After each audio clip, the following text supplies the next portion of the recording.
Assalamualaikum warahmatullahi wabarakatuh. Yang terhormat kepada Bapak dosen dan teman-teman yang saya banggakan. Perkenalkan, nama saya Anggi Saputra. Di sini saya akan memetakan materi metode dan teknik peramalan kebutuhan SDM. Mungkin langsung saja untuk memetakan materinya. Mengapa peramalan SDM penting? Kelengkapan strategis memastikan organisasi memiliki talenta yang tepat pada waktu yang tepat untuk mencapai tujuan bisnis.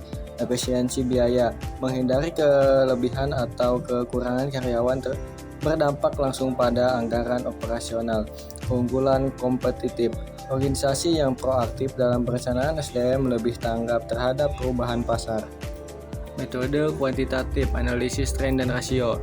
Analisis tren menganalisis pola historis kebutuhan SDM untuk memproyeksikan kebutuhan masa depan menggunakan regresi linear atau time series. Analisis rasio menghitung rasio antara output bisnis, penjualan, produksi dengan jumlah karyawan untuk menentukan kebutuhan staffing. Regresi berganda, metode statistik yang mempertimbangkan beberapa variabel omset, pertumbuhan musiman secara bersamaan untuk proyek yang lebih presisi. Analisis beban kerja menghitung kebutuhan SDM berdasarkan volume tugas, standar waktu, penyesuaian, dan kapasitas kerja per individu. Pendekatan peramalan kebutuhan SDM yang pertama ada kualitatif, mengandalkan penilaian pasar dan pengalaman. Kedua ada kuantitatif, mengandalkan data historis dan model statistik. Peramalan SDM dapat dilakukan melalui data pendekatan utama yang saling melengkapi. Pendekatan kualitatif mengandalkan penilaian ahli, diskusi kelompok, dan intuisi manajerial, cocok untuk situasi dengan data terbatas. Pendekatan kuantitatif memanfaatkan data historis dan model statistik untuk menghasilkan proyeksi yang lebih terukur dan objektif. Kombinasi kedua pendekatan menghasilkan peramalan yang lebih akurat dan komprehensif. Metode kualitatif, DLP dan wawancara ahli. Metode DLP, proses iteratif anonim melibatkan panel ahli untuk mencapai konsensus melalui beberapa putaran umpan balik terstruktur. Wawancara ahli, wawancara mendalam dengan manajer lini, HR, dan pemangku kepentingan untuk menggali kebutuhan SDM berdasarkan pengalaman lapangan. Kapan digunakan? Ideal untuk lingkungan yang berubah cepat, data historis terbatas, atau saat merencanakan produksi baru yang belum ada prosedurnya. Studi kasus, implementasi di perusahaan X, latar belakang perubahan X manufaktur skala menengah dengan 500 karyawan menghadapi lonjakan permintaan 40% dalam 18 bulan tanpa perencanaan SDM yang memadai. Pendekatan yang diterapkan, analisis tren penjualan 5 tahun terakhir, rasio produktivitas per lini produksi, wawancara dengan manajer operasional.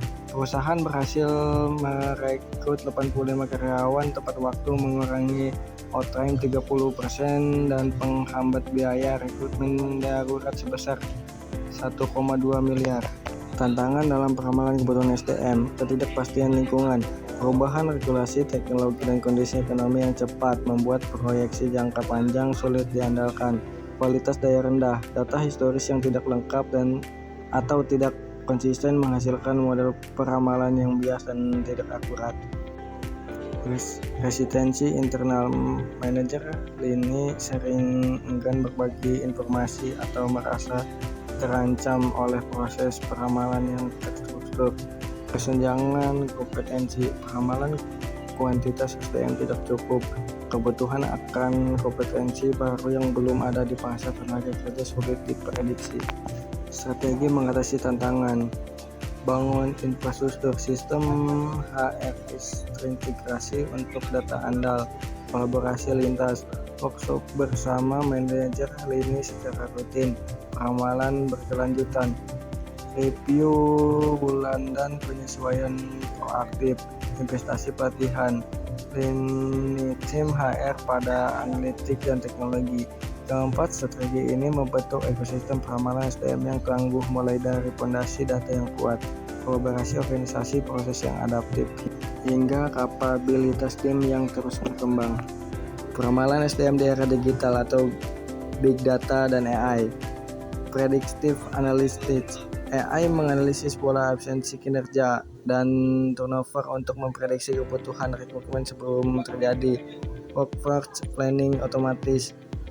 AI algoritma mentoring learning mengintegrasikan data pasar, tren industri, dan data internal secara real time. Skill gap analysis. Big data memetakan kesenjangan kompetensi dan merekomendasikan program pengembangan yang tepat sasaran. Kesimpulan dan rekomendasi selanjutnya, kombinasikan metode, gunakan pendekatan kualitatif dan kuantitatif secara bersamaan untuk hasil yang lebih akurat dan kontekstual. Investasi pada data, bangun sistem HRIS yang terintegrasi sebagai fondasi peramalan yang andai dan berkelanjutan. Adopsi teknologi digital, eksplorasi tools AI dan predictive analysis untuk meningkatkan kecepatan dan presisi peramalan SDM.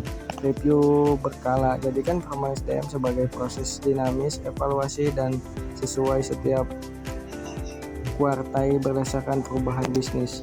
Mungkin hanya itu yang bisa saya sampaikan, kurang lebihnya mohon maaf. Wassalamualaikum warahmatullahi wabarakatuh.